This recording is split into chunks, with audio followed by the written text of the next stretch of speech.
Good morning student.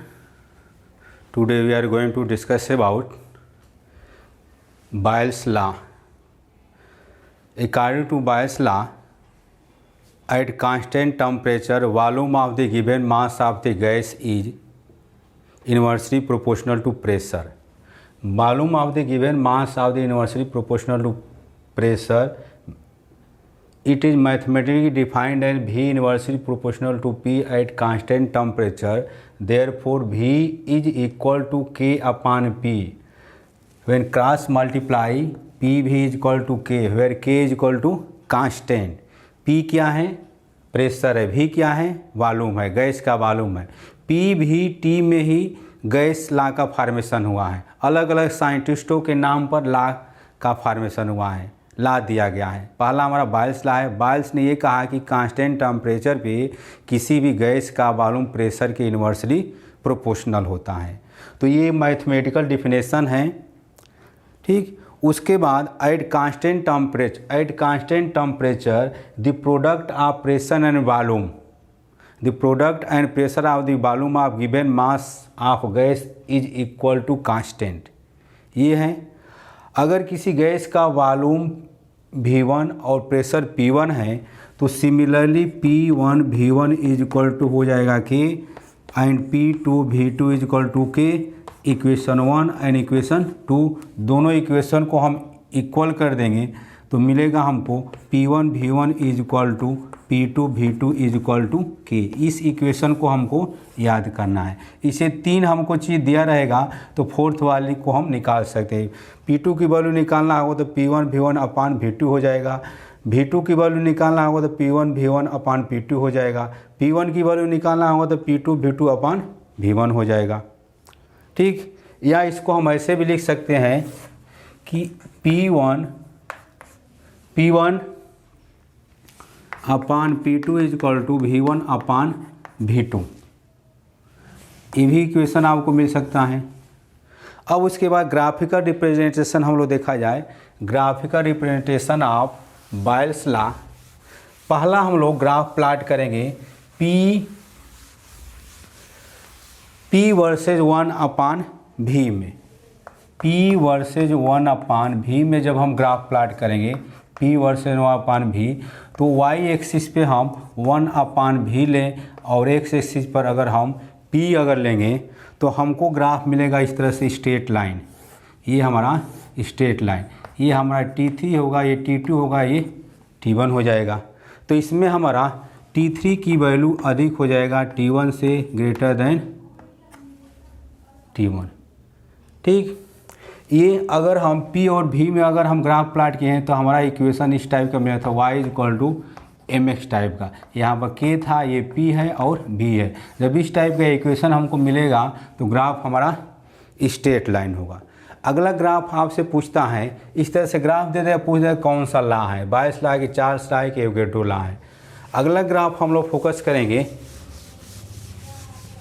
P versus V, pressure versus V में. Pressure versus V में जब graph plot करेंगे तो हमको मिलेगा graph hyperbola.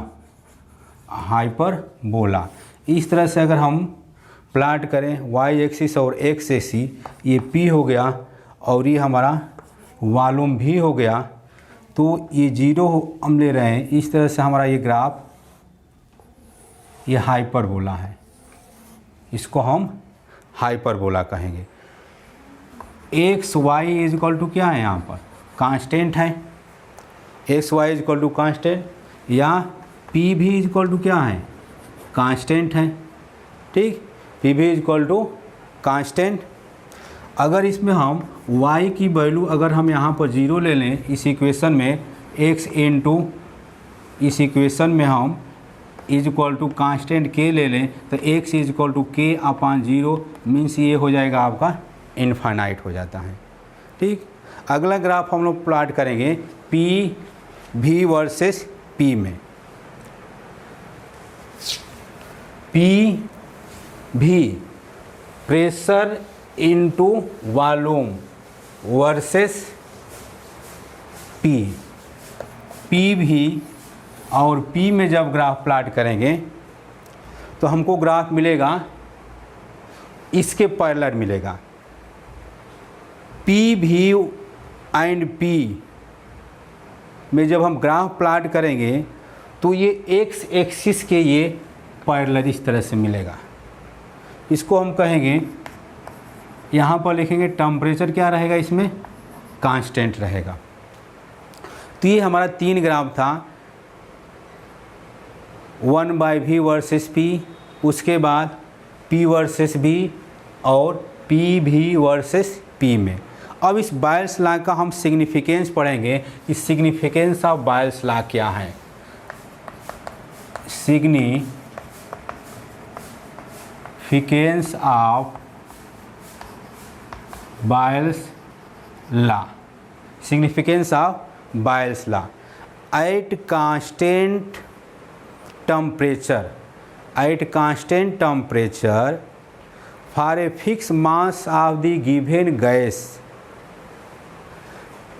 density directly proportional to pressure at constant temperature for a fixed mass of given gas density is directly proportional to pressure। यहाँ पर देखिए d = m/v, हम ये इक्वेशन हम लोग जानते हैं कि डेंसिटी = मास अपान वॉल्यूम होता है। और अभी हम लोग इक्वेशन पढ़े हैं Pv = k, Pv = k पढ़े हैं, तो यहाँ पर v = क्या हो जाएगा, k/p हो जाएगा। यही वैल्यू हम इस इक्वेशन में हम पुट कर दें, ठीक। तो ये मिल जाएगा यहाँ पर d = m/k/p हो जाएगा।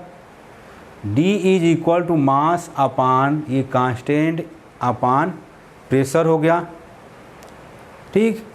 अब इसको हम लिख सकते हैं, ये हो जाएगा m/k इंटू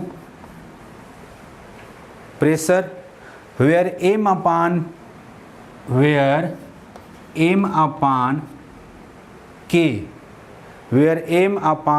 को हम लिख सकते हैं k डैश कांस्टेंट। तो d = k dash into p। तो यही हम लोग पढ़ेंगे कि at constant temperature for a given mass of the gas density is directly proportional to pressure. यहाँ पर देखिए, इसको हम लिख सकते हैं, क्या लिख सकते हैं, d directly proportional to p, इसको लिखा जा सकता है d directly proportional to p। यहाँ इस इक्वल करेंगे तो हमारा क्या लग जाएगा, k डैश लग जाएगा, ठीक। अगला उसके बाद d डायरेक्टली प्रोपोर्शनल टू क्या है, प्रेशर है। तो इसको हम लिख सकते हैं d directly proportional to density directly proportional to pressure को हम लिख सकते हैं P1/P2 = D1/D2। इससे भी आपका ये क्वेश्चन पूछा जा सकता है, ठीक। अगला हमारा है, अगला हम हेडिंग देंगे बायल्स आइसोथर्म। बायल्स आइसोथर्म क्या है, बायल्स आइसोथर्म कांस्टेंट टेम्परेचर पे जब P और V में जब ग्राफ प्लॉट करते हैं तो उसको हम बायल्स आइसोथर्म कहते हैं। When graph plot between at constant temperature is known as Boyle's isotherm, या इसको हम ऐसे भी डिफाइन कर सकते हैं कि when graph is plot at constant temperature for a certain amount of gas in between P versus V is known as Boyle's isotherm. Boyle's isotherm, Boyle's isotherm में क्या कांस्टेंट रहेगा, कांस्टेंट T रहेगा। जब constant T पे P versus V में हम graph plot करेंगे तो उसको हम क्या बोलेंगे, बायल्स आइसोथर्म बोलेंगे। क्लियर। तो ये हमारा था बायल्स लॉ से रिलेटेड कुछ आपका मैथमेटिकल टर्म था और इसका सिग्निफिकेंस था। सिग्निफिकेंस ये है बायल्स लॉ में कि किसी भी गैस का जो डेंसिटी होती है वो प्रेशर के डायरेक्टली प्रोपोर्शनल होता है। P1 upon P2 is equal to D1 upon D2। उसके बाद अब हम लोग चार्ल्स लॉ को फोकस करेंगे कि चार्ल्स लॉ क्या है। चार्ल्स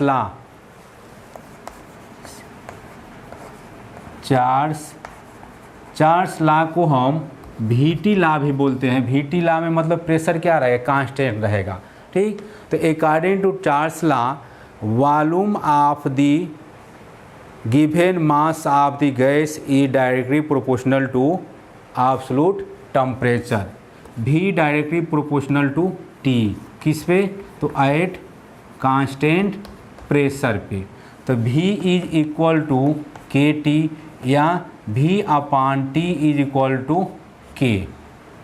ठीक, या इसको हम लिख सकते हैं V1 upon T1 equal to V2 upon T2 लिख सकते हैं।